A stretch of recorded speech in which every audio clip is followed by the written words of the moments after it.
గౌరీ ఉంది. అయితే ఆ గౌరీ దేవి ఇట్లా ఇట్లా ఇట్లా ఇట్లా ఇట్లా ఇట్లా ఆడుకుంటా కింద పడ్డది. అయితే పెద్ద ఆ బ్లడ్ కింద పడి బ్లడ్ ఆ చెట్టుతో ఇట్లా ఇట్లా అట్లా ఇట్లా అట్లా అట్లా అట్లా అయితే అన్నమాట. పార్వతీ దేవి పర్వతరాజు ఆ చెట్టుని చూడడానికి వచ్చేసి వచ్చేటప్పుడు పార్వతీ దేవి ఏం చేస్తుంది, ఆ చెట్టుని తెంపుతుంది. అప్పుడు అది గోరింటాకు చెట్టు. అయితే ఆ చెట్టుకి గోరింటాకు ఉంది.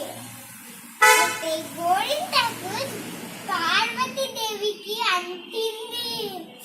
అయితే పార్వతరాజు ఏమనుకుంటారు, అయ్యో నాకు కూతురికి చేతులు రెడ్గా అయినాయి అనుకుంటారు.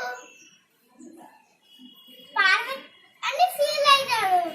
పార్వతీ దేవి ఏమనుకుంటది, అయ్యో నాన్నగారు నా చేతులకి ఏం కాలేదు అని. అయితే అప్పుడు పార్వతరాజు ఏమంటారు, ఓహో నీ చేతులకి గోరింటాకు అంటిందా అనుకుంటారు అని హ్యాపీగా అవుతారు. గోరింటాకు ఎట్లా వచ్చిందంటే గౌరీ ఇంటి ఆకు, గౌరీ ఇంటి ఆకు, గౌరీ ఇంటి ఆకు, గౌరీ ఇంటి ఆకు అంటే అంటుంటే గోరింటాకు లాగా మారిపోయింది.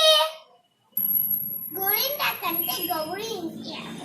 అందుకని అమ్మాయిలు ఆషాఢ మాసంలో గోరింటాకు పెట్టుకోవాలి.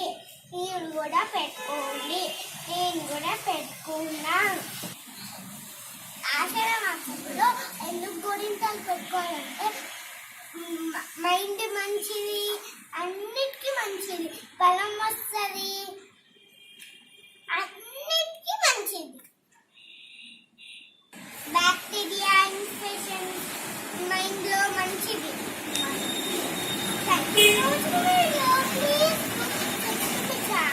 క్రియేటివ్